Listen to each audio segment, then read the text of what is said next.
Donc, c'est la dernière soirée du cycle La ville au prisme du genre de l'année 23-24. Nous reprenons la saison et un nouveau programme en 24-25. Et nous avons le plaisir d'avoir Jean Maclouta, ici présent et qui se présentera un peu plus tard, et Giulia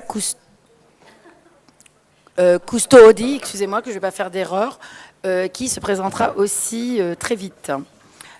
Antonella qui écrit le programme, je te remercie 1000 fois d'être ici et je te laisse faire cette introduction.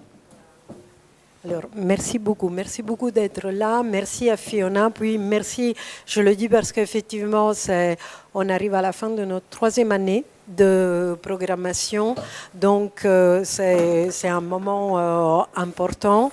Et pour terminer cette session on va dire de hiver-printemps 2024, effectivement, on voulait quelque part mettre les pieds dans le plat avec un terme qu'on n'a vraiment pas utilisé jusqu'à maintenant, la queer city. C'est-à-dire que quand on a démarré, donc, qui est je veux dire, c'est une question qu'on pose. Hein. On est vraiment dans la logique. Est-ce qu'il faut, est-ce qu'il faut poser la question? Comment il faut poser la question? Peut-être parce que c'est beaucoup plus intéressant de les entendre que m'entendre, mais quand même expliquer pourquoi ce thème maintenant. On a démarré en parlant de l'espace public. On a traité l'espace public pendant la première année. Ensuite, on est venu vers les situations où le corps a son importance. Et puis, on a recommencé cette année, encore une fois, sur l'échelle de la ville. Mais, quelque part, on l'a abordé au prisme des femmes, d'ailleurs, plus qu'au prisme du genre.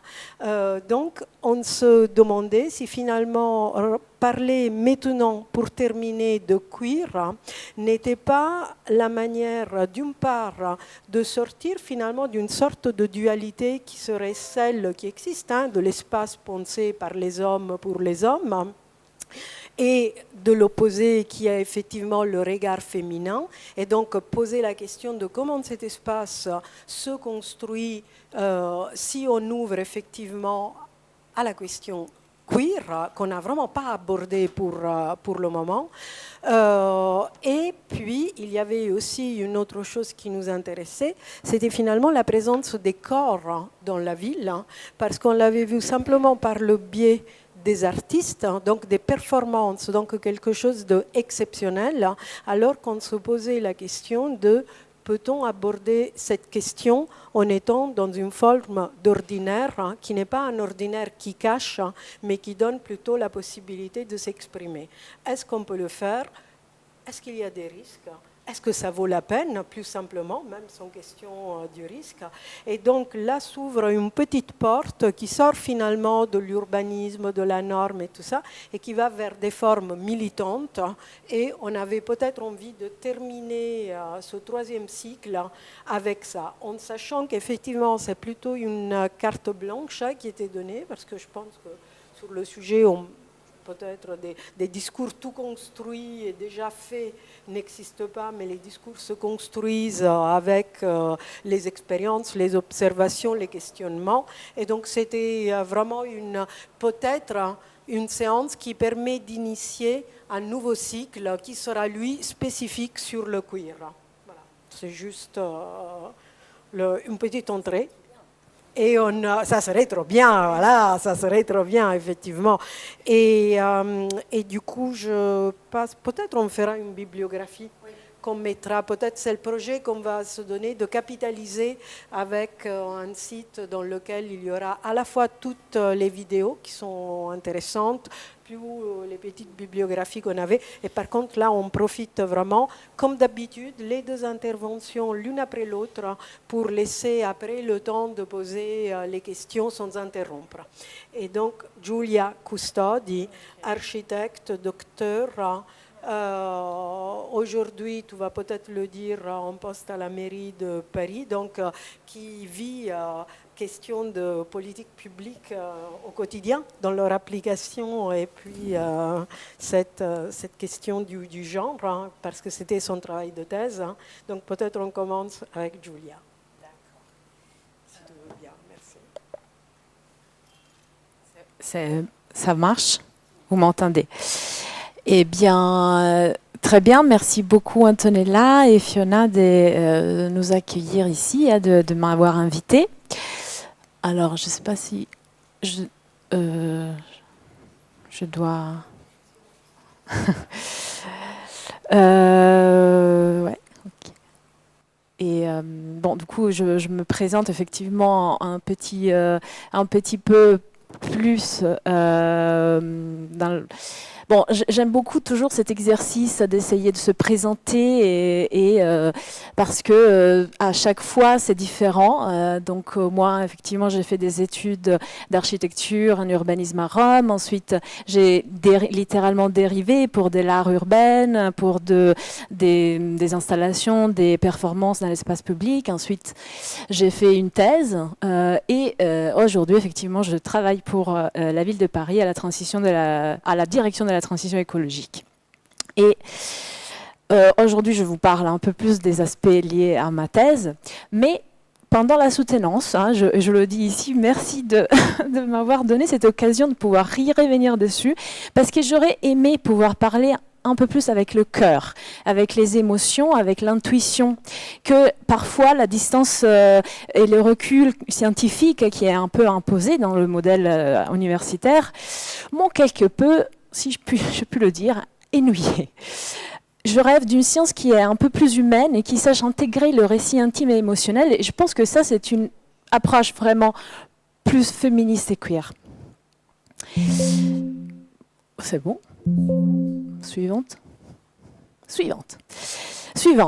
Alors, effectivement, malgré tout, je sens le besoin de dire merci, merci certainement au féminisme qui s'est infiltré à moi pendant ces études et qui m'a fait changer d'idée sur plein de choses, qui m'a éclairé la voie et ça m'a changé la vie aussi en privé, aussi dans ma vie privée de tous les jours.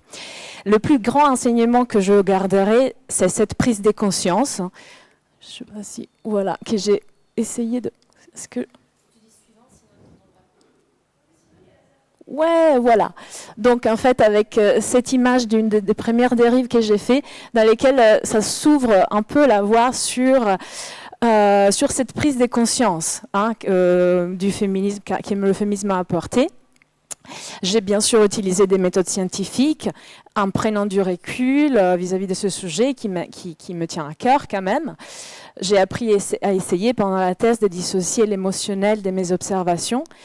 Mais cela n'a pas été fait sans douleur. Hein. Le parcours n'a pas été linéaire. J'ai développé quand même une fascination pour les espaces décisionnels. Et donc, au fur et à mesure, vous verrez, j'ai vraiment essayé de comprendre cet abysse entre ce qui sont les expériences militantes et artistiques d'un côté et la normativité qui reste ancrée au sein des services territoriaux, malgré les faits. Et c'est ça qui est intéressant, à mon avis, que les personnes investies dans ce mainstreaming, hein, dont peut-être je parlerai un peu rapidement, peuvent être vraiment considérées comme des infiltrés féministes.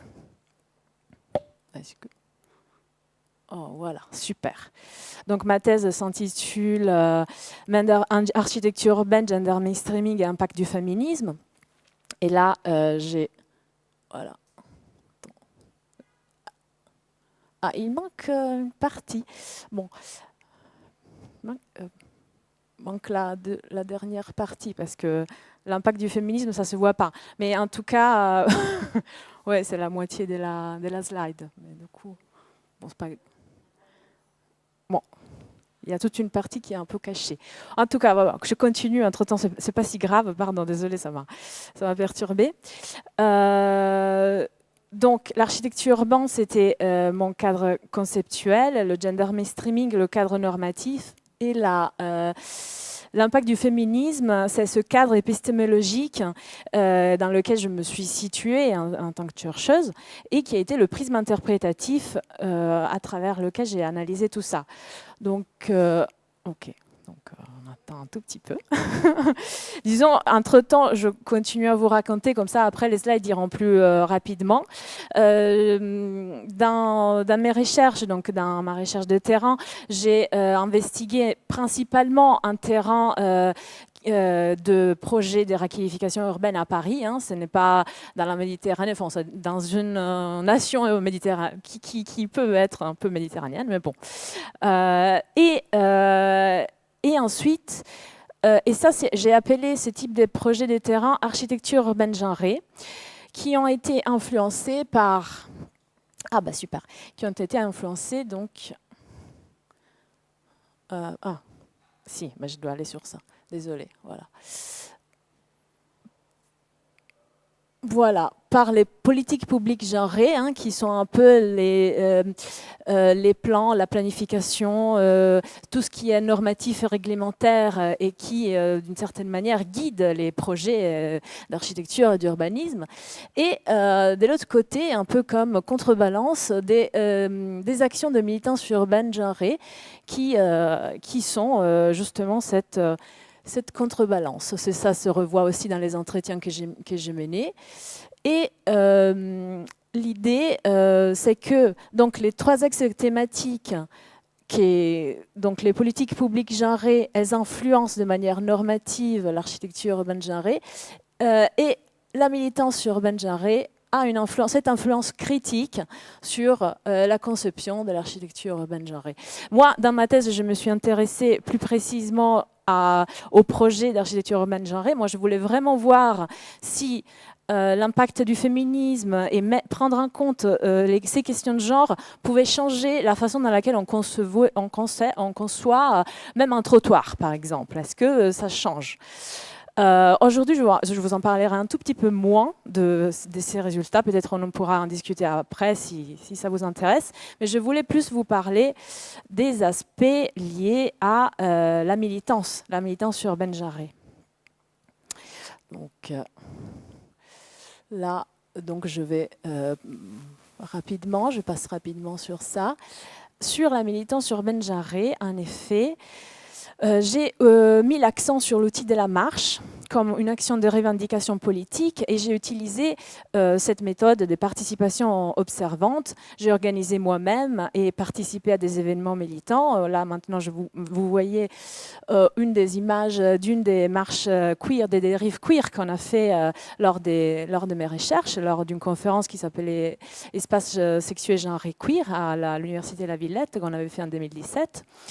Et dans laquelle, après, on a vandalisé des panneaux urbains. Je vous raconterai ça. Donc, l'analyse de ces marches montre le pouvoir, la capacité empowerante, la relation un peu plus étroite qui peut se créer entre les architectes, les concepteurs, conceptrices et les habitantes, habitants. Et surtout, cette queerisation des méthodes de recherche, que c'est ce que je cherchais à faire, et c'est ce que j'ai cherché à faire un peu pendant toute ma recherche. En fait, en gros, ce que je pose, c'est une méthode de queerisation de la recherche en termes de point de vue théorique et méthodologique, sachant que l'espace dans lesquels j'étais, dans les terrains que j'ai enquêtés, sont absolument des espaces non queer. Mais à aucun moment, c'est des espaces queer. Les queers, ils sont vraiment invisibilisés encore complètement. C'est des lieux encore d'exclusion. Donc c'est pour ça que je préférais parler plus de... pardon, excusez-moi. J'ai plus préféré parler des processus de genderisation pour mes recherches que d'effectivement de queer. Ça, la dérive urbaine. Donc la dérive urbaine, comme je vous disais, a été ma méthode pendant toutes les années de recherche, et en plus que d'avoir vraiment été amusant, ça a été vraiment un apport qui mêlait l'art l'art en ville, l'approche un peu d'expérimentation, exploration, de queer, avec cette idée que la dérive urbaine que je fais mienne, cette idée qu'il s'agit vraiment de marcher en faisant l'amour avec la ville, en évoquant cette relation affective et passionnelle qu'on peut avoir avec la ville et ses espaces. C'est ce qui me tenait à cœur.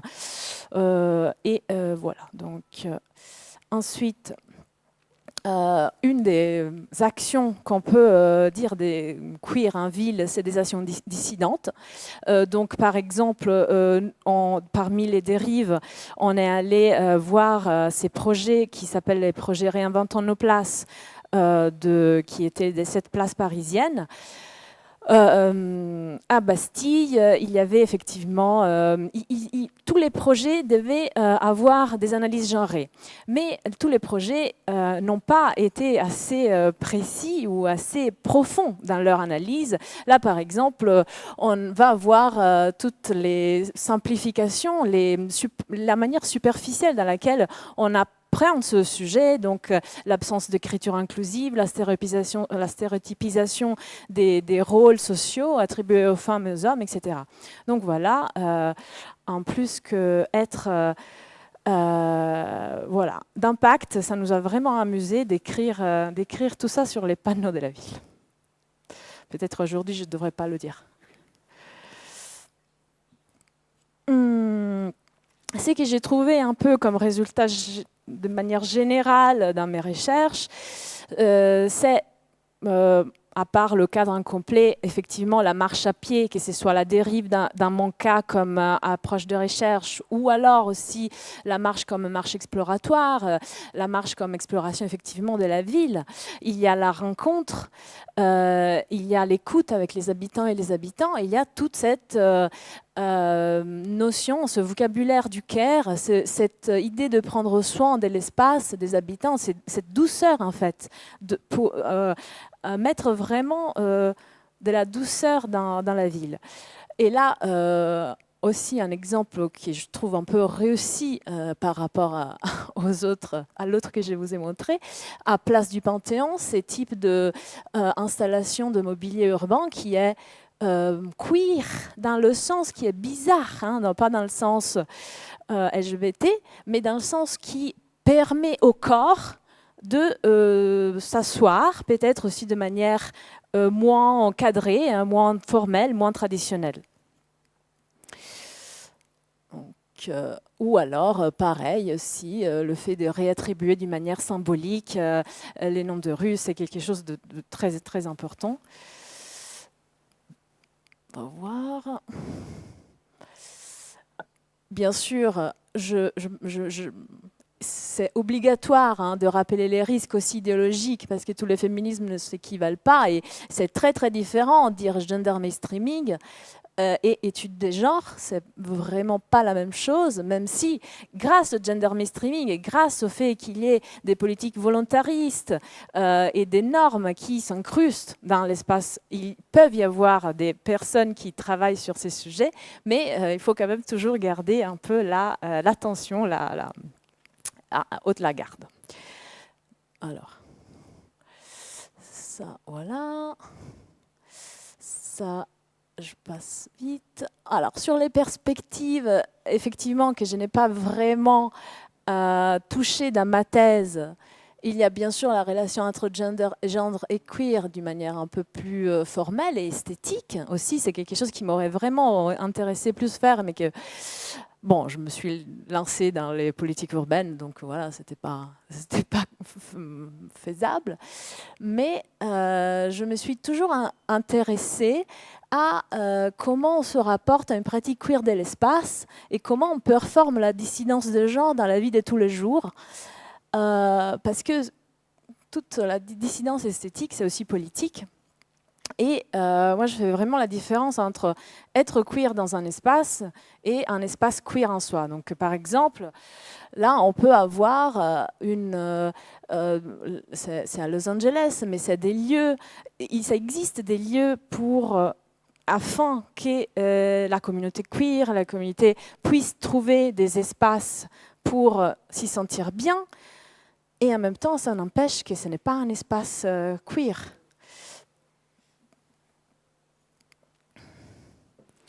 Alors, moi, de mon côté, donc, ce que j'ai essayé de faire, c'était justement d'avoir une recherche le plus queer possible de mon côté. Et donc là, ça, ce que je vous montre, c'est des exercices de queerisation de l'espace avec une attention à des espaces qui étaient des friches. Là, je passe sur autre chose. C'est même plus ma thèse. Ça, c'est mes réflexions artistiques sur les espaces friches de la ville dans lesquels je mets un peu de douceur dans un espace qui était abandonné complètement. Et je mets en évidence les incohérences. Là, par exemple, c'est un parking qui est impossible d'accès. Donc, je l'utilise d'une autre manière. Voilà, en m'amusant. Et pareil, là, dans une autre friche, je l'utilise en m'amusant, en faisant quelque chose, en fait, de cet espace qui est un espace un peu délaissé de la ville. Voilà. Pour conclure, parce que je pense que j'ai déjà pris pas mal de temps. J'arrive. Ah, ça va? Je vais trop vite? Je vais super rapidement. Donc, à mon sens, pour un peu essayer de voir s'il y a des conclusions que je peux mettre. Pour moi, en ville, il n'y a pas de queer. Le queer reste caché. Après, ça dépend qu'est-ce qu'on définit de queer. Si on vraiment, c'est que de le queer comme définition bizarre ou vraiment LGBT. Hein. Il n'y a pas encore assez de représentation, de représentation du monde queer. Il n'y a pas encore assez de PD, des gouines qui sont représentés dans les espaces, dans les publicités, etc. Même à Paris qui c'est une ville queer-friendly, mais on ne peut pas être queer et être dans l'espace public impunément.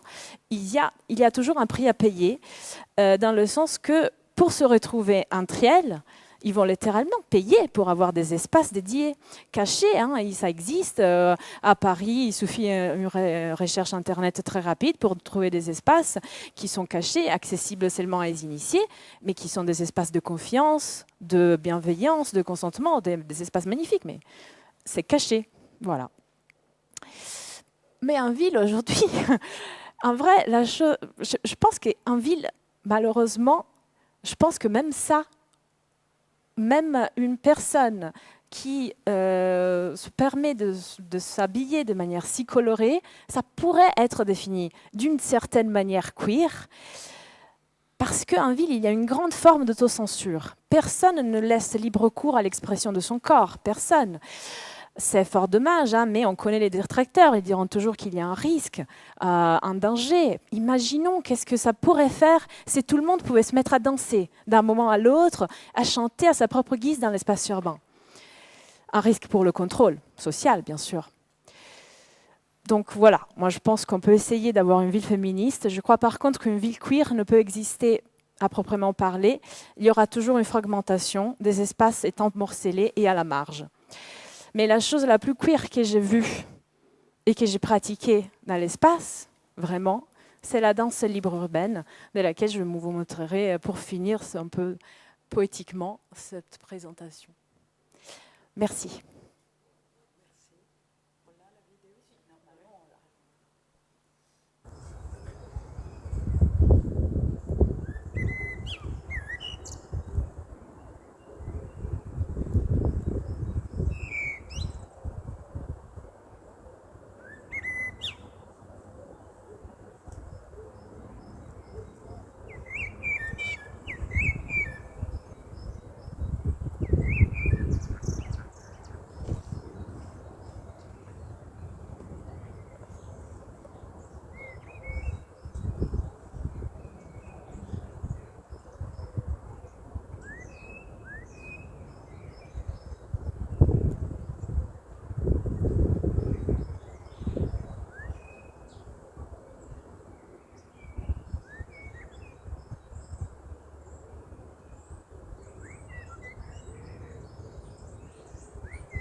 Alors, oui. Quoi? Le son aide beaucoup. Oui, effectivement. Donc, merci beaucoup, parce qu'effectivement, je pense que c'est une belle introduction et peut-être on va en reparler tout à l'heure, mais effectivement, la différence entre un espace pour le queer et un espace queer qui serait effectivement autre chose. Je pense que c'est un vrai thème sur lequel il faudrait qu'on travaille, tout comme effectivement on le voit, le fait d'accepter le corps ou des comportements non normés comme une danse dans l'espace, c'est aussi intéressant. Donc sans tarder, Jean, qui effectivement travaille sur ces questions depuis assez longtemps, puisque je l'ai raconté, c'est très personnel, mais c'était mes doctorants qui m'avaient dit qu'il fallait que je contacte Jean. Donc je cherchais l'occasion pour le faire, qui fait plutôt des études justement de doctorat, mais en géographie. Donc ce n'est pas tout à fait la même approche, même si l'objet doit être à peu près le même, c'est-à-dire la ville, voilà. Et puis là, voilà, peut-être il y aura quelque chose de plus centré sur la question méditerranéenne, sur laquelle on va revenir tout à l'heure, parce que voilà, je pense que ça peut être intéressant d'en parler même comme expérience individuelle que peut-être on peut partager. À toi la parole et merci. Ça marche? Trop bien. Bonjour à toutes et à tous. Tout d'abord, merci beaucoup pour l'invitation, Fiona et Antonella. J'avoue que je suis très content d'intervenir avec des archis et dans un milieu d'archis parce que ça fait quand même très longtemps. Donc moi, je m'appelle Jean, je suis architecte et je suis actuellement doctorant contractuel à Paris 1. Associé à Géographicité, où j'effectue une thèse sous la direction de Nadine Catan et de Stéphanie Dadour. Donc, dans le cadre de ma thèse, j'étudie les pratiques des minorités sexuelles de genre à Beyrouth, qui sont déployées pour négocier un droit à la ville, et aussi ce que ces négociations apportent de renouvellement dans les savoirs spatiaux, particulièrement urbains, et cela à plusieurs échelles. Donc c'est un peu la lecture double et inverse et corrélée que j'essaie de mettre en place.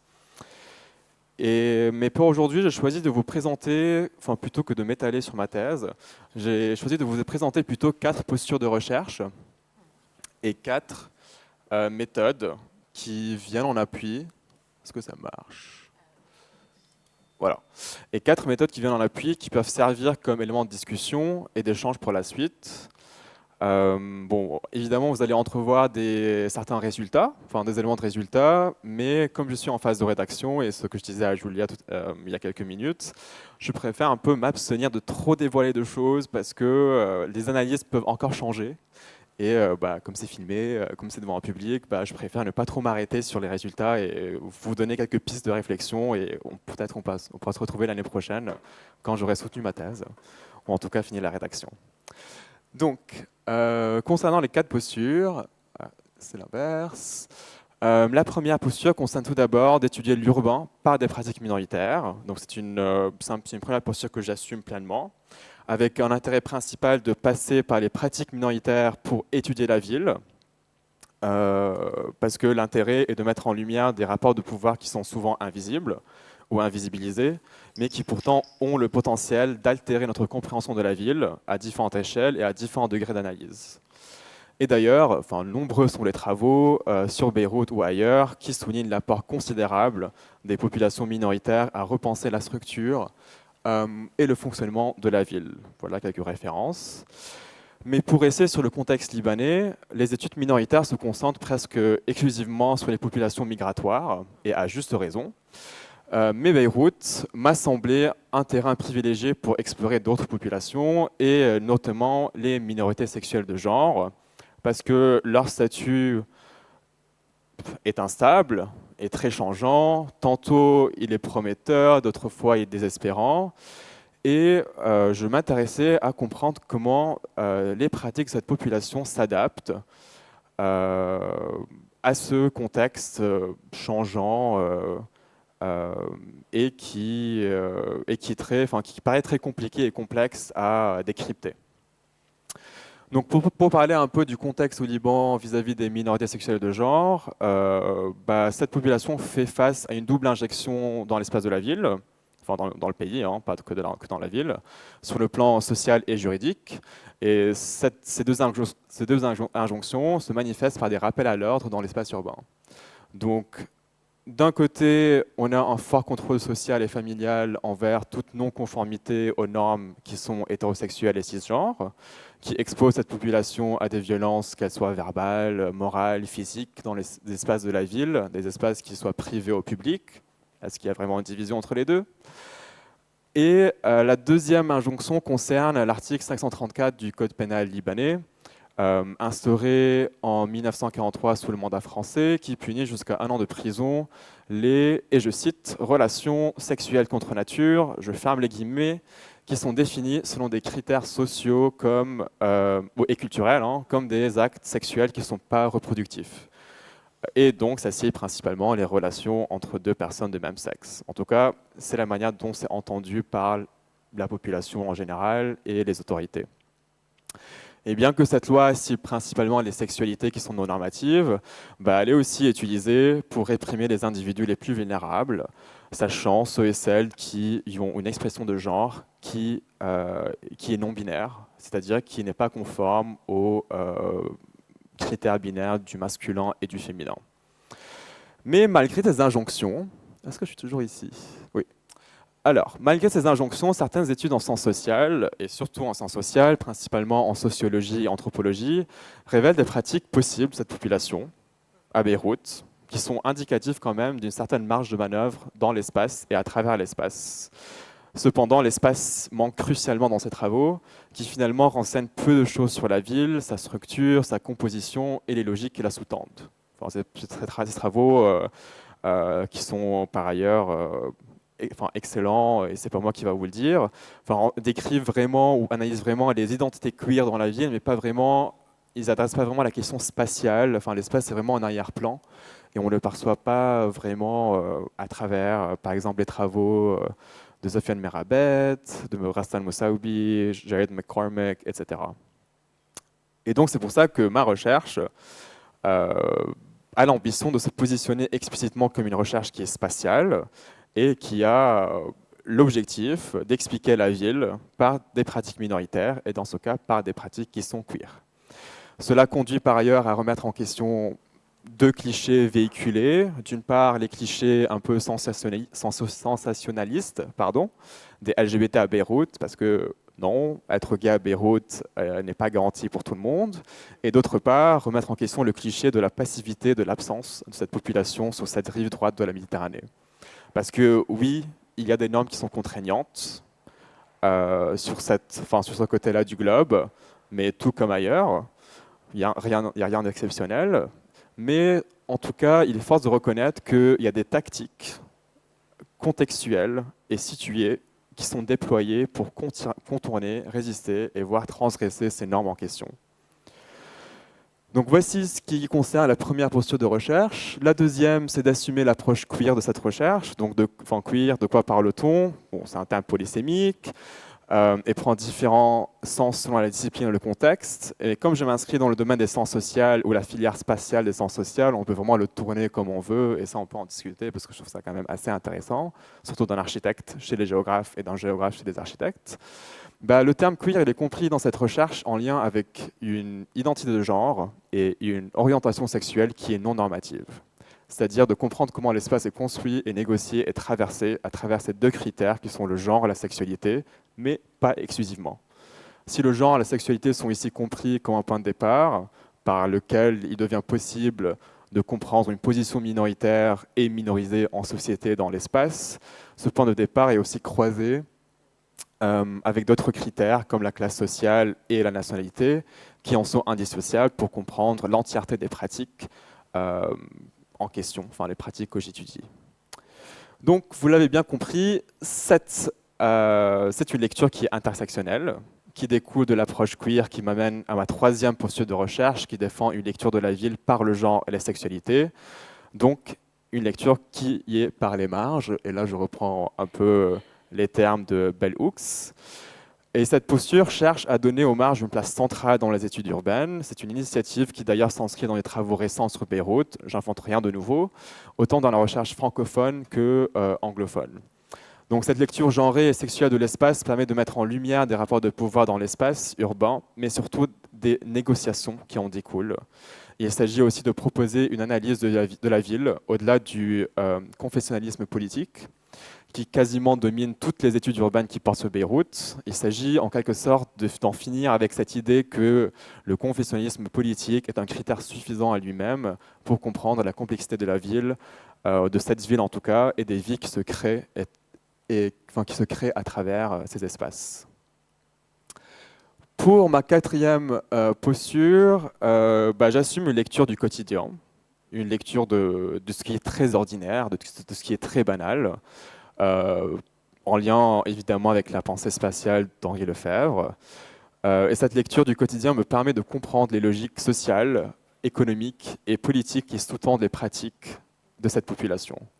Ce qui revient à inclure le contexte de crise sanitaire, politique, économique dont il était question pendant le terrain de cette recherche et dont il est toujours question aujourd'hui au Liban. Et ce qui me pousse aussi à articuler la conjoncture de ces événements de crise avec les données que j'ai pu recueillir sur le terrain et surtout à penser ces crises comme quotidiennes et non pas comme exceptionnelles, ce qui peut paraître à premier abord contre-intuitif. En tout cas, ça m'est paru contre-intuitif, mais je me suis beaucoup aidé du coup par les travaux de Lorraine Berland, qui justement théorise la manière de comment penser les crises au quotidien, et non pas seulement comme des événements à des instants précis. Donc cette attention au quotidien et à l'échelle micro, donc à l'échelle la plus grande, permet également d'éviter l'écueil de transposer des conceptions d'ailleurs sur le terrain, c'est-à-dire par exemple ne pas reproduire des concepts dans les études queer occidentales, telles que la question de la visibilité ou du coming out du placard, qui préconise souvent les pratiques des minorités sexuelles de genre dans les villes nord-américaines et européennes. C'est pour cela que je suis allé vraiment sur le terrain, bien préparé évidemment, mais avec une flexibilité. Je ne suis pas sûr comment appeler ou désigner cette flexibilité. C'est une flexibilité peut-être intellectuelle ou d'esprit, mais qui me permettait d'abandonner certains concepts au lieu de les forcer ou au pire de les imposer là où ils n'avaient juste pas lieu d'être. Et par exemple, concrètement, au lieu de rechercher la visibilité de mes interlocuteurs et interlocutrices dans l'espace urbain, je leur demandais comment ils ou elles concevaient la visibilité, est-ce qu'elle était vraiment importante dans leur quête de droit à la ville. Et finalement, la question de la visibilité, elle est vraiment reléguée en arrière-plan parce que, contrairement à ailleurs, comme à Paris par exemple, cette question ne rentre pas dans l'équation de leur pratique ou leur stratégie urbaine au quotidien.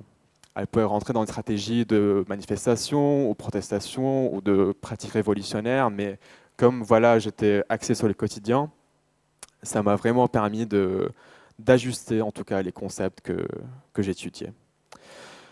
Donc pour répondre, ou plutôt pour appliquer ces postures, j'ai cuisiné un peu un appareillage méthodologique que je vais vous présenter ici partiellement aussi en 4 axes. Donc 4 postures, 4 axes parce qu'on a bien la symétrie.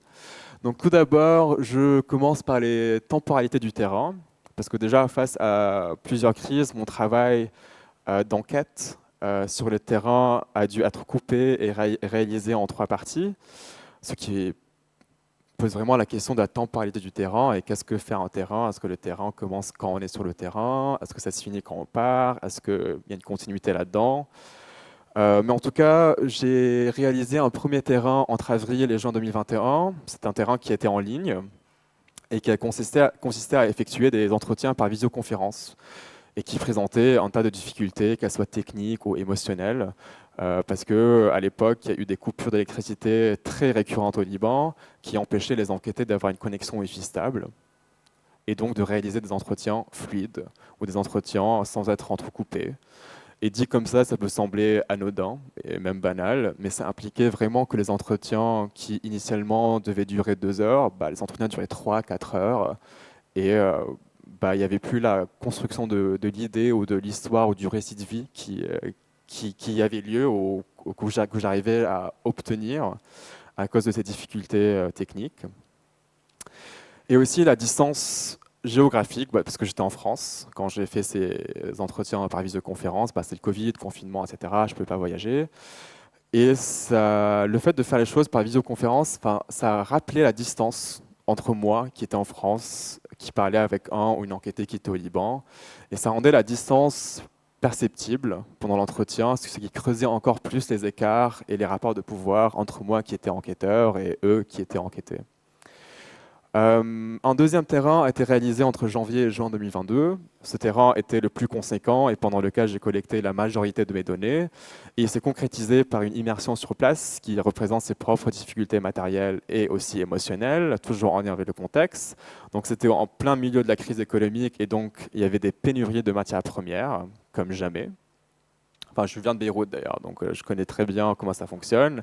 Mais là, c'était vraiment du jamais vu, hein. Et il y a eu deux conséquences directes sur le déroulement de ma recherche. La première, c'est des conditions extrêmement contraignantes pour mener une recherche, telle qu'on l'a bien pensée et organisée pendant toute une année. Donc les pénuries d'eau courante, d'électricité, d'essence étaient vraiment un handicap pour aller voir les gens, pour organiser des rencontres. Et en plus, il y avait une indisponibilité émotionnelle assez généralisée de la part des enquêtés qui... c'était juste pas possible de les contacter et de rester avec eux 2 heures pour parler de ce qu'ils traversaient et des violences qu'ils ou elles vivaient. Donc ça a demandé que je prolonge mon temps sur le terrain et que je re-questionne un peu mes manières de faire ou de procéder. Un dernier terrain sur place aussi. J'ai eu de la chance de le faire sur place. Je l'ai fait entre décembre 2022 et janvier 2023, ce qui m'a permis de compléter mon échantillon, d'apercevoir l'évolution des données aussi à 6 mois d'intervalle. Parce qu'à savoir, une ville comme Beyrouth, c'est un terrain qui bouge constamment et parfois de manière accélérée. Donc pouvoir y retourner après 6 mois pour collecter de nouvelles données m'a permis de souligner des différences, voire des contradictions, notamment avec l'émergence de nouvelles attaques envers la population queer en juin 2022, ce qui a profondément modifié les pratiques que j'ai pu étudier auparavant et de les actualiser en quelque sorte. Et pendant ces 3 terrains, j'ai pu déployer des méthodes classiques de l'ethnographie, comme des entretiens et des observations. Donc les données principales de cette recherche ont été collectées dans le cadre d'entretiens semi-directifs avec 95 personnes qui s'identifient en tant que queer, c'est-à-dire qui déclarent que leur genre ou leur sexualité est non normative, donc qui va à l'encontre des normes qui sont cisgenres et hétérosexuelles. Qui se disent LGBT ou queer ou avec d'autres terminologies, il y en a eu beaucoup, hein. Il y a eu très peu qui s'identifiaient avec le L, le G, le B et le T. C'était plutôt un panorama de vocabulaire et de lexique local, occidental, mélangé, ce qui était d'ailleurs très intéressant. Mais en tout cas, c'est un peu une définition par la négative que je trouvais intéressante pour englober le groupe avec qui j'ai pu travailler. Donc j'ai fait 95 entretiens qui ont duré en moyenne 2 heures et qui ont été réalisés principalement en arabe ou en anglais, avec 2 ou 3 entretiens en français. Donc encore, il y a eu un travail assez énorme et colossal de traduction de ces entretiens et de leur retranscription. 95 personnes, c'est un nombre qui n'est pas négligeable, surtout par rapport à la population étudiée. Ce sont des personnes que j'ai rencontrées par la technique boule de neige, à partir d'un réseau d'interconnaissances. Donc la technique consiste à à demander à un enquêté de mettre en relation avec d'autres personnes qui seraient potentiellement intéressantes pour et intéressées par la recherche. Et j'ai notamment eu 4 contacts prolifiques, donc 4 contacts qui sont vraiment qui m'ont permis de rentrer en contact avec la majorité de mes enquêtés. Au début de l'enquête, je demandais juste qu'on me mette en lien avec d'autres personnes queer, entre 18 et 35 ans, qui habitent à Beyrouth en ce moment. Et puis vers le milieu de l'enquête, j'ai commencé à affiner les critères de sélection pour justement diversifier l'échantillon en termes de genre, sexualité, lieu de résidence, de confession, de nationalité, faisant que cette thèse, l'échantillon est quand même très riche et ça permet en fait de montrer autant les différences que les points en commun que ces gens ont ensemble. Bon, là, j'ai fait un peu des graphiques parce que j'ai développé une passion pour les statistiques depuis que je suis en géographie. En plus des entretiens que j'ai effectués, j'ai aussi fait des observations participantes. Donc, c'est très simplement une immersion dans le quotidien des enquêtés, que cela soit dans leur lieu de rencontre, de sociabilité, domicile ou au cours de leur mobilité. À part ces méthodes classiques, j'ai eu recours à des méthodes sensibles et graphiques pour spatialiser les représentations et les pratiques des enquêtés, ce qui relève du registre des émotions, mais aussi du registre des actions. Parce que j'ai mobilisé par exemple deux types de cartes mentales sur le terrain. D'abord les cartes interprétatives et après les sketch maps. Donc tout d'abord, au début de chaque entretien, je demandais, ou je proposais plutôt aux participants de réaliser une carte mentale interprétative, c'est-à-dire que je lui donnais une carte vide, là qui est à gauche de Beyrouth, et je lui demandais d'indiquer sur la carte les quartiers qu'il privilégie ou qu'elle privilégie, et ceux qu'il ou elle évite. 84 enquêtés ont joué à ce jeu, donc j'ai 84 cartes mentales de Beyrouth ou d'un Beyrouth queer, justement en croquis et qui permettent de spatialiser leur pratique et en quelque sorte leur marge de manœuvre dans la ville. Parmi les analyses de ces cartes, j'ai remarqué des représentations qui sont très différenciées en lien avec des critères sociodémographiques, comme par exemple des perceptions plus positives ou neutres chez les personnes cis ou perçues comme cis dans l'espace public que celles qui sont perçues en tant que trans ou non-binaires dans l'espace public. Bon, ça c'est juste pour donner un exemple. Ce qui est indicatif de la marge de manœuvre, de la place des différents sous-groupes de la population queer qui est étudiée. Et à part les différences relevées, ces cartes mentales, une fois compilées, parce que oui, j'ai pris le soin de les numériser et de les compiler, on remarque des spécialités qui sont communes et partagées parmi tous les enquêtés, avec un consensus sur certains quartiers qui sont évités et certains quartiers qui sont privilégiés, et parfois certains quartiers qui sont juste exclus de Beyrouth, c'est-à-dire que certains quartiers auxquels ils réfléchissent même pas, ou qui n'entrent pas dans l'équation de leur quotidien ou de leur pratique de la ville. Et comme je me place dans la géographie du genre des sexualités, mais aussi en géographie urbaine, cette géographie sensible de la ville m'a permis de redessiner les limites de Beyrouth. Et la question des limites à Beyrouth est quand même extrêmement importante parce que non seulement c'est une ville qui est toujours pensée, conçue et analysée par ses frontières politiques et confessionnelles, c'est une ville où, au quotidien, les limites dictent des façons de vivre qui sont extrêmement disparates. Par exemple, quand je vous ai raconté que je n'avais pas d'eau et pas d'électricité quand je menais mon terrain à Beyrouth, la rue parallèle, elle bénéficiait de ces services parce qu'elle était associée à un autre quartier, à un système de gouvernance formelle et informelle qui était différent et donc à un fonctionnement qui est extrêmement différent. Donc discuter de ces limites-là, administratives, officielles, municipales, je trouve ça quand même assez important.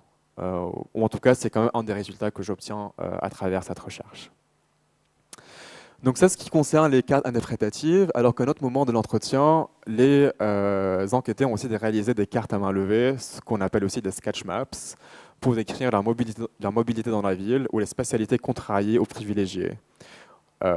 Donc, ce sont, contrairement au premier type de carte mentale, des dessins libres qui sont réalisés sur une feuille blanche, mais qui restent quand même très riches en renseignements. Déjà parce que ces dessins mettent les mobilités au cœur des pratiques quotidiennes. Le fait d'être mobile est très important pour toute personne avec qui j'ai pu discuter. Il y a les mobilités qui sont contraintes, les mobilités qui sont renoncées, les mobilités qui sont souhaitées.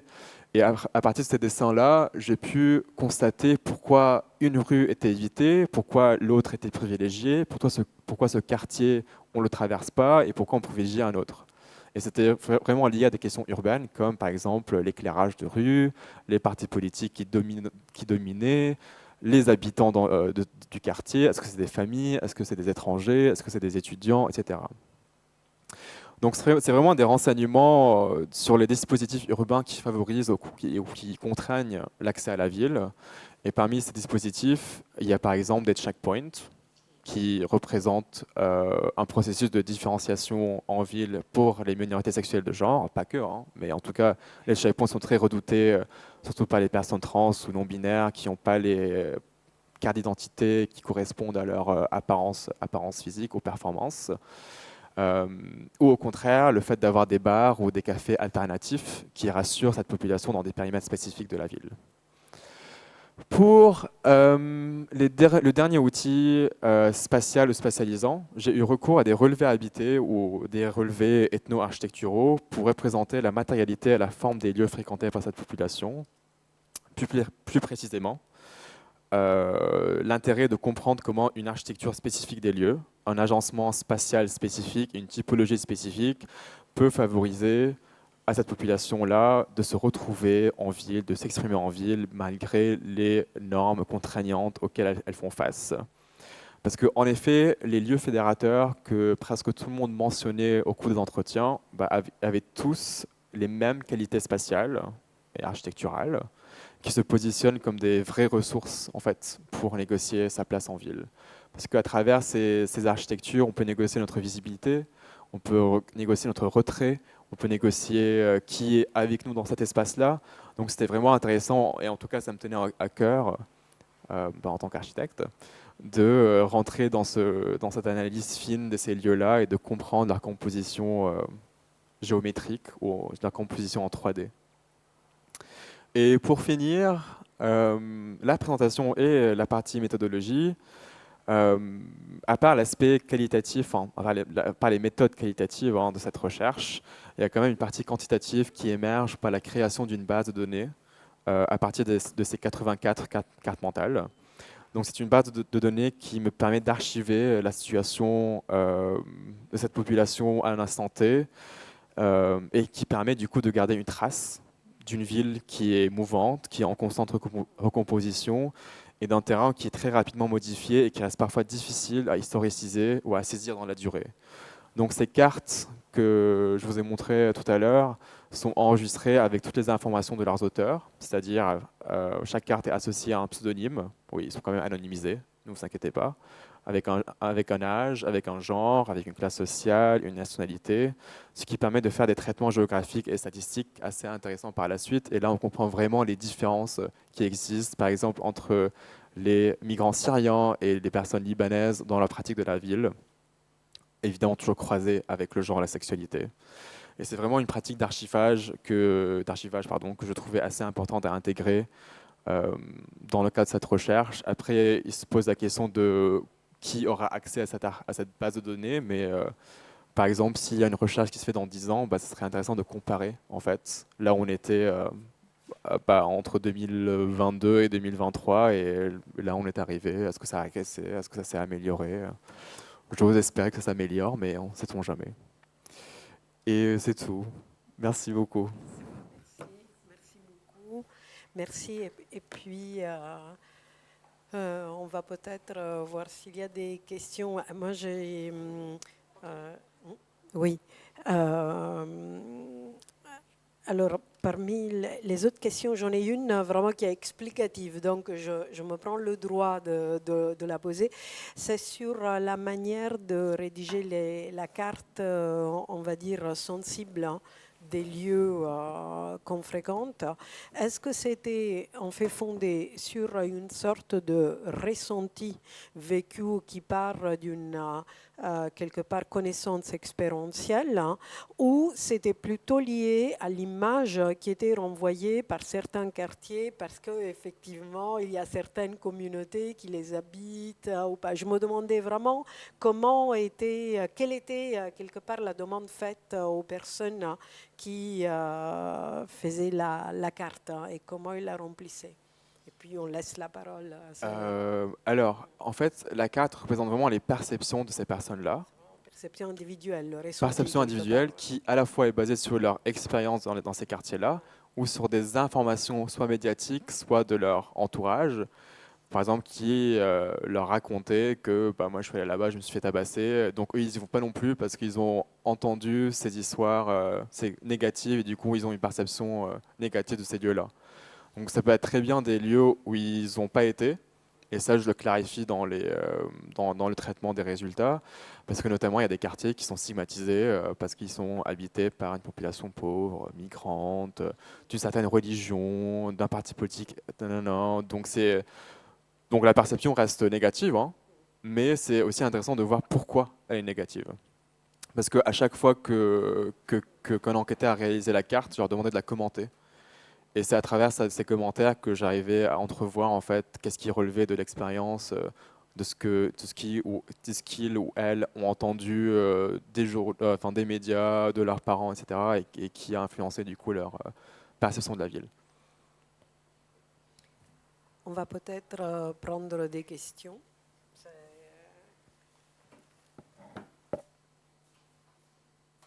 Des questions.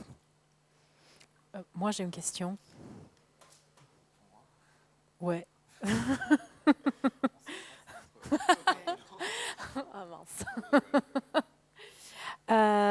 Merci pour la présentation.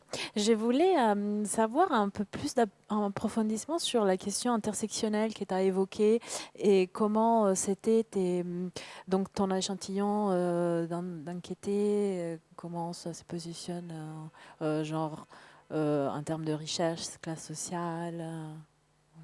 Alors, en tout cas, pour ce qui concerne le genre et la sexualité, il y a une très faible part d'hommes gays et cisgenres, ce qui diffère en fait des autres travaux qui ont été menés à Beyrouth. Enfin, des autres travaux queer qui ont été menés à Beyrouth.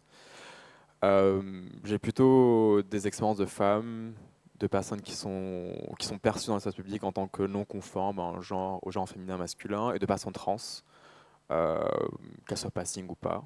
Euh, et j'ai aussi beaucoup de personnes qui se définissent juste pas en tant que gay ou lesbienne ou bisexuelle, etc. et qui utilisent juste la négation pour se décrire. Par exemple, quand je leur demandais comment ils décrivaient leur genre ou leur sexualité, elles disaient que je sais pas, je suis juste pas cis, ou je suis juste pas hétéro. C'est soit je sais pas encore, soit j'ai pas trouvé le mot qui me convient encore. Et je pense que c'est aussi assez révélateur d'une jeune génération, parce que mes enquêtés sont jeunes, hein, qui a un positionnement politique vis-à-vis de tout ce qui peut paraître, en tout cas, importé d'ailleurs. Et donc ces personnes avec qui je discutais, ils avaient, je sentais quand même qu'il y avait une tension entre est-ce que je parle de moi-même, de mon expérience à Beyrouth avec un vocabulaire qui provient pas de ma langue. Donc il y avait ces questionnements qui se passaient, donc je pense qu'une négative, elle a assez bien marché dans ces cas-là. Je fais rapide. Pour la classe sociale, c'est 50-50 ou 49-51 de classe populaire et classe moyenne. Pour la nationalité, j'ai parlé avec 11 personnes syriennes, soit qui sont nées au Liban, mais d'un père qui n'est pas libanais, soit qui sont au Liban depuis 2011, depuis du coup la guerre en Syrie.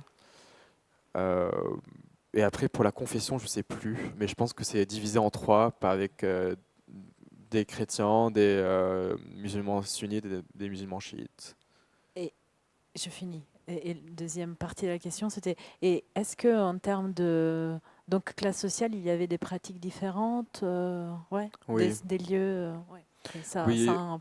Je ne peux pas trop me prononcer encore parce que je suis en train de les traiter, mais par exemple, je vois très bien qu'une femme qui vient de la classe moyenne, supérieure, a une pratique beaucoup plus large de Beyrouth parce qu'elle a plus accès à des lieux privés que une femme, par exemple, dans les milieux populaires ne peut pas se payer. C'est parce que Beyrouth, quand même, ça reste une ville qui est très chère. Et les lieux qui sont accueillants sont souvent des lieux qui sont gentrifiés. Et qui ne sont pas forcément accessibles pour les plus vulnérables ou les plus précaires. Merci beaucoup. Merci pour la question. Est-ce qu'il y a une question, une remarque, une expérience, une observation? Moi, j'ai une question. Du coup, moi, je trouvais... déjà, merci beaucoup de ta présentation, que je trouvais géniale. De toute façon, je connaissais un peu ton travail avant. Mais je me demande si tu pouvais discuter de cette notion d'espace queer. Parce que moi, ce que je trouvais intéressant, c'est que parfois, l'espace queer, c'est une notion qui est interchangeable avec espace safe. Et donc, je ne sais pas si toi, tu as été confronté à ces deux notions dans ta recherche ou s'il y a une qui a primé sur l'autre. Et qu'est-ce que, en fait, voilà, est-ce que...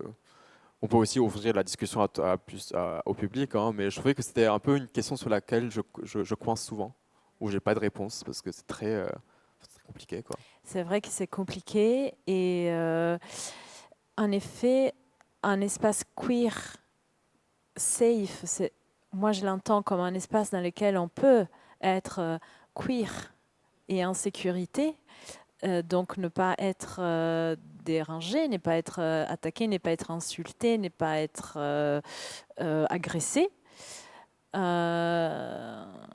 en étant et tout en manifestant esthétiquement sa queeritude d'une certaine manière. Parce que si une personne queer traverse un espace de la ville sans avoir en soi des distinctions esthétiques, la nuance se perd dans ce cas-là.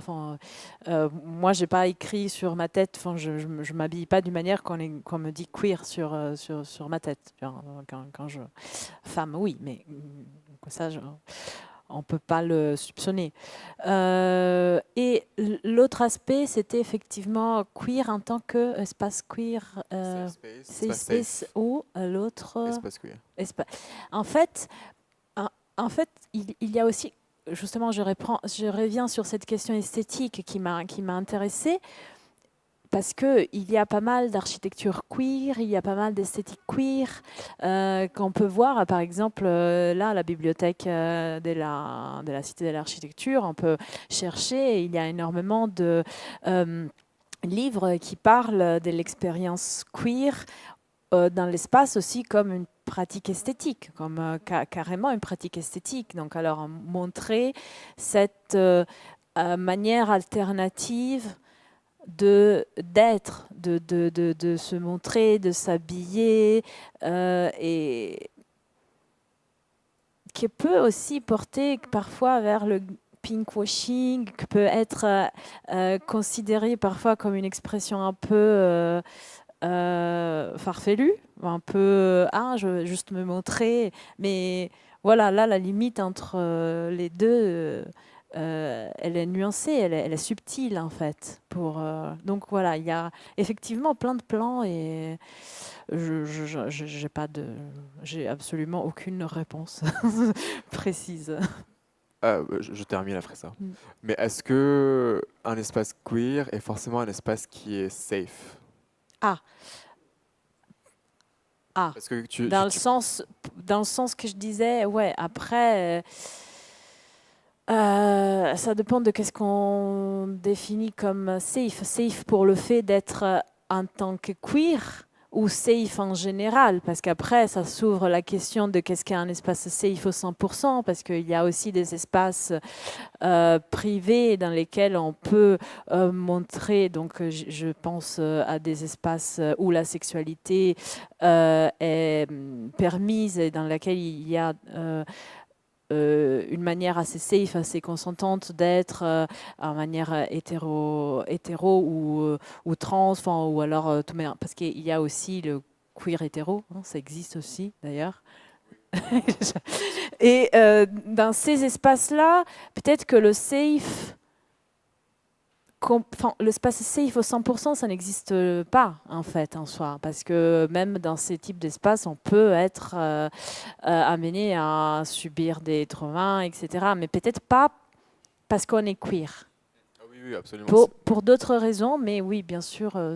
Voilà, je ne sais pas si j'étais claire. Un espace safe pour être queer ou un espace safe au 100%, ça n'existe pas. On peut toujours avoir des problèmes. Moi, voilà, ça c'est mon opinion. Merci beaucoup. C'est très clair. Merci. Est-ce qu'il y a une petite question?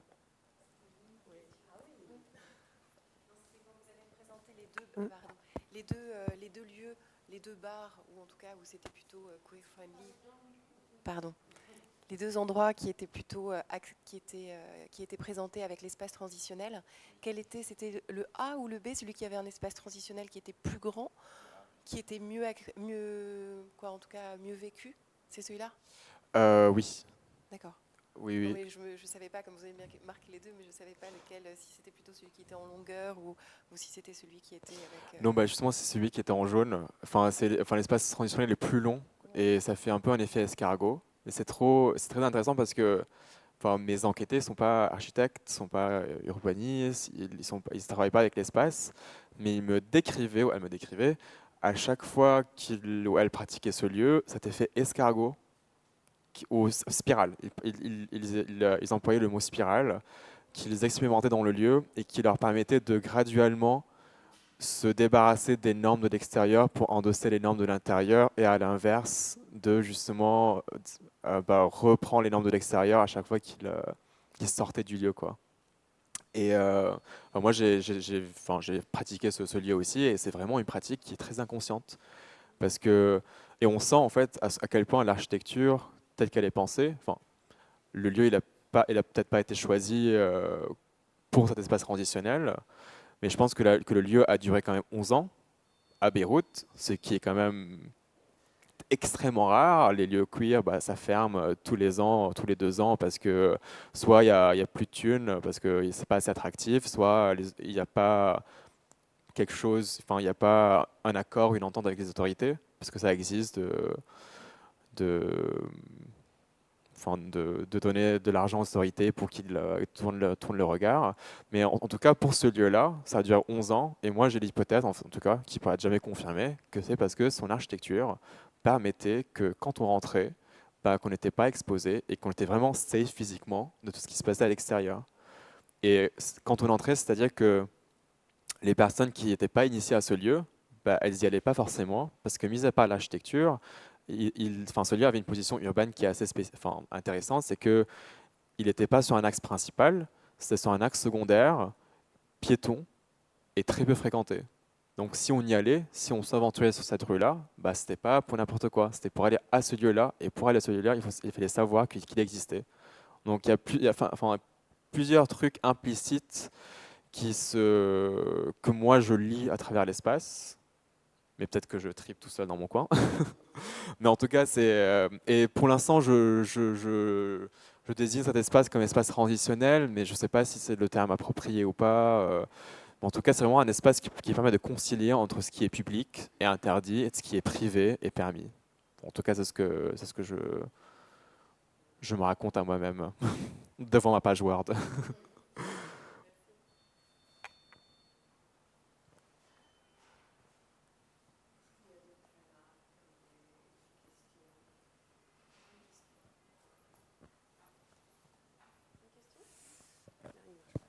Est-ce que dans votre...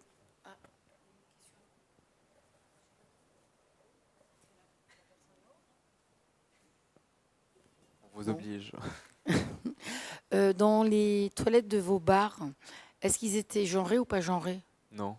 Non genrés. C'est aussi les indicateurs esthétiques ou pratiques ou décoratifs qui faisaient aussi que le lieu sous-entendait qu'il était queer. Enfin, par exemple, ne pas genrer les toilettes, ça parle à personne, mais quand on est concerné, du coup, on se sent à l'aise. Avoir un poster de Bell Hooks, un poster féministe, ok, mais pour nous, ça nous parle parce qu'on entend ce qu'il y a derrière. Mais là, je reviens sur la mairie de Paris. Moi, j'ai croisé des jeunes enfants élevés aux États-Unis et ils m'ont raconté comment se passait leur école. Et dans les écoles aux États-Unis, enfin à New York, il y a des toilettes qui sont non genrées pour que les enfants qui ne veulent pas s'identifier à une sexualité puissent y aller. Et je trouve qu'en France, je suis étonnée que dans l'école publique, il n'y ait pas cette typologie de toilette.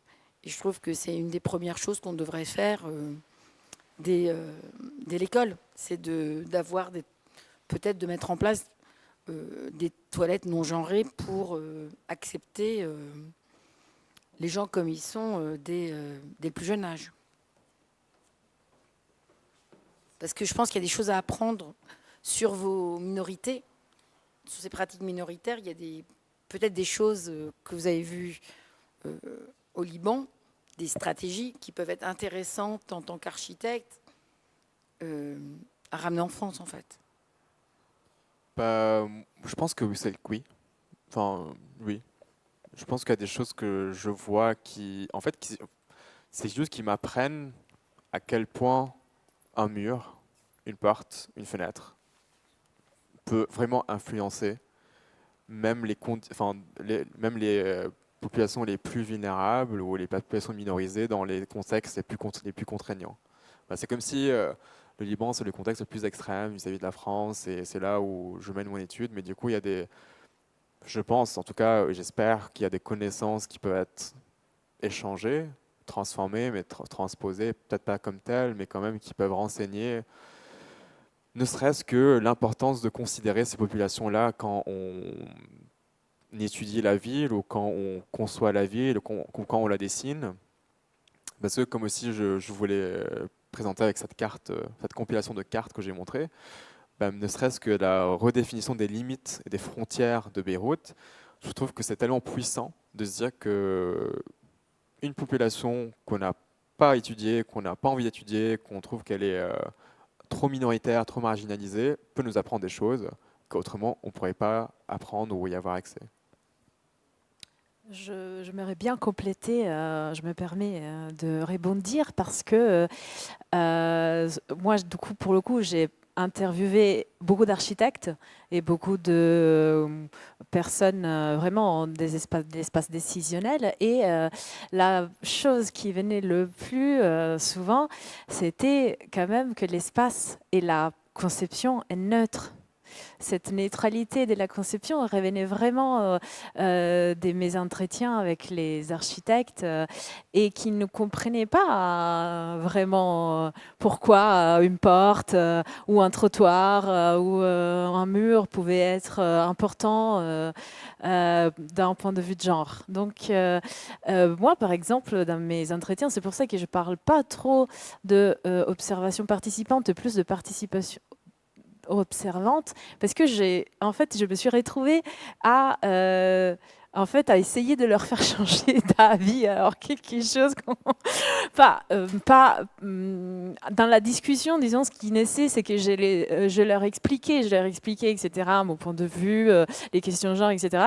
Et au final, les architectes, au bout d'un moment, ils disaient ouais, ok, peut-être que c'est vrai, on devrait y penser un peu plus. Donc voilà, c'est très très très forte cette idée de la neutralité de l'espace et le trait de crayon, que c'est justement esthétique. Il y a une vraie déconnexion entre cette question, je répète, esthétique et politique, hein, vraiment. Peut-être qu'ils pensent que c'est neutre parce qu'il n'y a pas assez d'études en fait sur des personnes qui ne sont pas dominantes. Donc ça paraît abstrait, enfin, ça paraît abstrait et peut-être pas tangible ou bah, ouais. Il faut leur donner la liste de références que vous allez faire du coup. Non, mais effectivement. Après, il y a peut-être une petite chose, mais s'il y a mais vraiment même que des remarques, ça serait intéressant. En effet, la question de l'espace neutre, hein, ça se pose pour la conception, ça se pose pour le design, hein, parce que est-ce que c'est finalement le neutre la meilleure manière, effectivement, d'évacuer les stéréotypes et tout ça. Ça c'est une vraie question. Et d'ailleurs, je me demandais si à un moment donné, il ne faut pas accepter d'avoir des villes qui justement ne soient pas, alors là j'utilise un mot qui n'est pas peut-être pertinent, mais c'est pas grave, qui acceptent le fait d'être festive. Ce que je veux dire, c'est qu'effectivement, on le dit depuis le début, on le dit depuis 3 ans, finalement on est dans ce qu'on dit menace norme, donc vraiment le masculin comme norme, parce que c'est vrai que l'espace a été pensé par le masculin. Donc cette forme en effet qu'on appelle nous la neutralité urbaine, en réalité c'est une forme très masculine d'usage de l'espace, hein, dans toutes les formes. Donc je me demande, et c'est une vraie question, hein, voilà, si finalement il ne faut pas introduire quelque chose de festif dans le sens où quelque chose qui pourrait être accueillant avec des formes qui ne sont pas celles qui ont été imposées aussi à la masculinité dans la manière de s'habiller très neutre, très sombre, avec des segmentations spatiales. Voilà. Donc en effet, je me demande si l'hypothèse de la ville queer, ça ne serait pas une ville festive, où finalement on accepte finalement même cette exagération des caractères avec tout ce que cela peut comporter de peut-être danger, parce que ça veut dire qu'on attire le regard. C'est juste une question, et d'ailleurs, si vous voulez intervenir, c'est juste vraiment une hypothèse.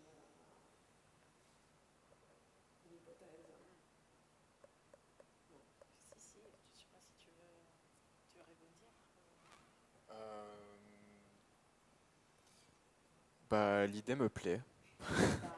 Je pense vraiment que oui, il faut que ce soit festif. Parce que c'est chiant sinon. Et c'est pas que c'est neutre, mais c'est plan-plan quoi. Enfin, et les gens qui habitent la ville sont pas plan-plan non plus. Et je pense que c'est une piste qui a à explorer et qui est super intéressante. Et je pense qu'il faut l'explorer surtout du côté design pour expérimenter et après voir comment les gens qui traversent cet espace festif réagissent, contrairement à un espace qui serait non festif ou soi-disant neutre, voilà, fonctionnel. Mais oui, carrément. Enfin, Ouais, j'avais une petite remarque dans mon expérience de Queer Space Safe. J'habite Saint-Denis et il y a des collectifs très politisés qui organisent des fêtes régulièrement à Ligne 13. Donc c'est un lieu mythique où a commencé tous les chanteurs de rap. Et moi, ce que j'ai vraiment aimé quand ils font ces fêtes queer, c'est qu'en fait, ils acceptent tout le monde. C'est-à-dire que toutes les générations. Et ça, j'ai trouvé ça extraordinaire. C'est-à-dire que on fait la fête ensemble, qu'on ait 56 ans de mon âge ou qu'on en ait 14, qu'on soit queer ou pas queer. Je trouve qu'il y a une sorte de grande tolérance incroyable. Alors, je ne sais pas si c'est parce que c'est Saint-Denis et que peut-être il y aurait les mêmes fêtes organisées à Paris, ça serait beaucoup plus sélectif. Parce que on a organisé une fois une soirée ici à la Cité de l'Architecture où il y avait un trans qui habitait Saint-Denis qui m'expliquait que c'était beaucoup plus simple de vivre Saint-Denis, être trans, parce qu'il était comment dire, racisé, que d'être racisé queer à Paris, où il y avait pas mal d'endroits dans les quartiers gays qui ne l'acceptaient pas parce qu'il était racisé. Et donc je me posais la question, est-ce que ces espaces de liberté queer, quand elles sont sécurisées, parce qu'il faut quand même qu'il y ait il y a eu des agressions, ça existe à Saint-Denis aussi, mais je me demande si dans ces villes-là, il y a du possible, en fait. Et peut-être plus qu'à Paris, qui est déjà très normé dans les espaces, dans les quartiers connus, gays, dans le Marais, etc. Je trouve que l'accueil est moins facile. Enfin, je sais pas, c'est une remarque. Moi, je me permets de rebondir sur le fait qu'à Paris, c'est difficile. C'est vraiment très normé et codifié, même en tant que queer. Et je ne sais pas si c'est parce que il y a une sorte de quelque chose qui est très ancien aussi, donc comme pratique, et du coup, elle a pu se cristalliser dans le temps, créer ses propres normes, ses propres règles. Peut-être, et dans d'autres espaces, il y a plus de liberté parce que justement, ces pages blanches.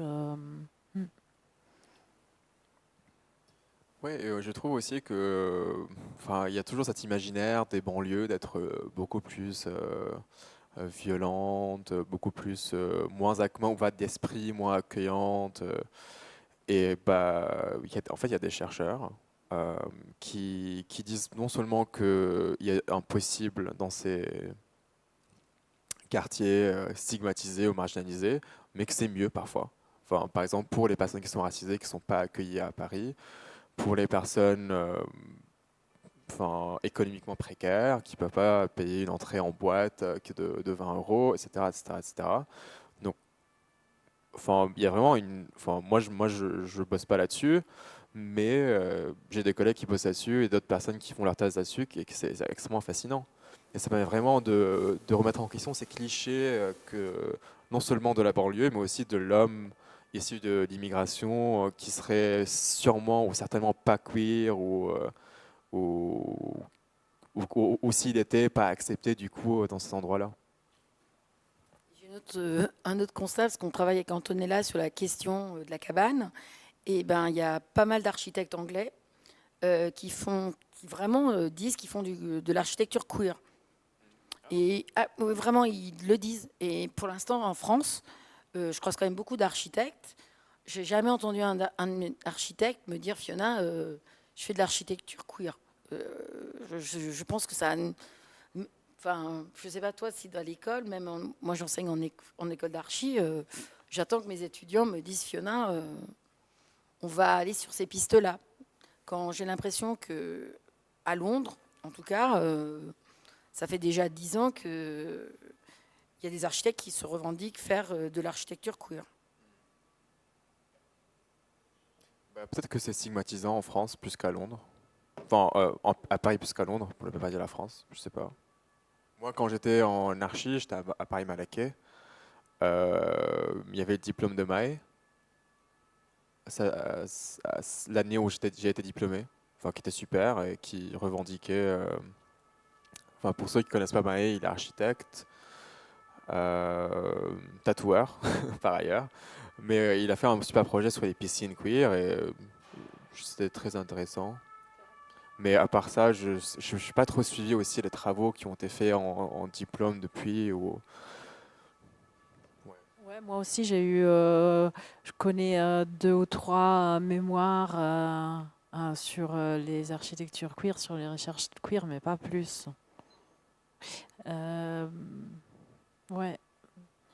Mais après, dans le milieu professionnel, c'est vrai que moi, je connais aucune agence en France qui le revendique. Mais je pense que c'est stigmatisant quand même, que peut-être que si on revendique qu'on fait de l'archi queer, qu'on va pas être sollicité pour des projets, qu'on va pas être pris au sérieux, alors qu'à New York, il y a Joel Sanders. Bon, peut-être que c'est une exception, hein, parce que là, j'ai qu'une référence en tête, qui a une agence qui marche extrêmement bien. Enfin, c'est une grosse agence. Hein. Enfin, je dis pas que s'il fait très bien, hein, mais c'est une grosse agence et il revendique très clairement de faire de l'architecture queer.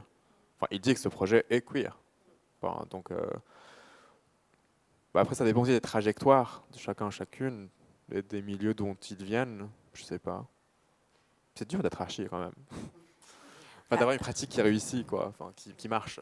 Mais tu vois, moi, je m'étais intéressée un peu, après, je n'ai pas fait des recherches exhaustives, mais je m'étais un peu intéressée à l'architecture queer.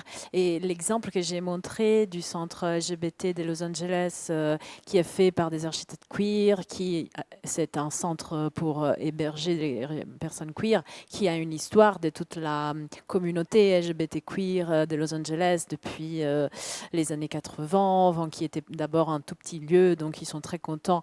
Ils étaient très contents de pouvoir avoir ce grand lieu.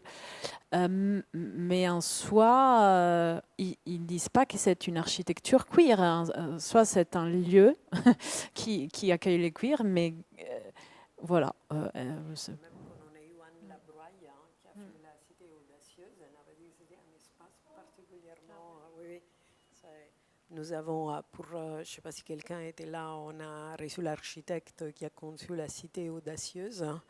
Et effectivement, tout en ayant une pratique engagée, elle n'a pas défini son architecture ni comme queer, ni même comme architecture féministe à proprement parler, tout en ayant un discours très bien. Et puis l'espace, il est formidable. Voilà, donc ça, effectivement, c'est une piste. Une petite réaction pour clore? Non?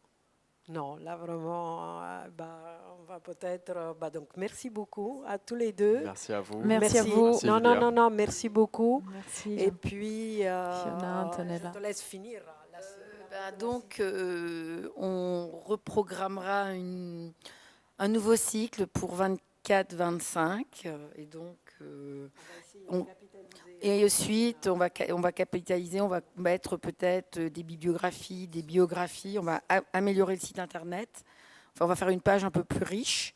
Et on espère pouvoir peut-être à un moment donné faire une édition ou quelque chose comme ça de tous les intervenants qu'on a eus pour enrichir le débat. Voilà, donc je vous remercie beaucoup et bonne soirée. Merci beaucoup.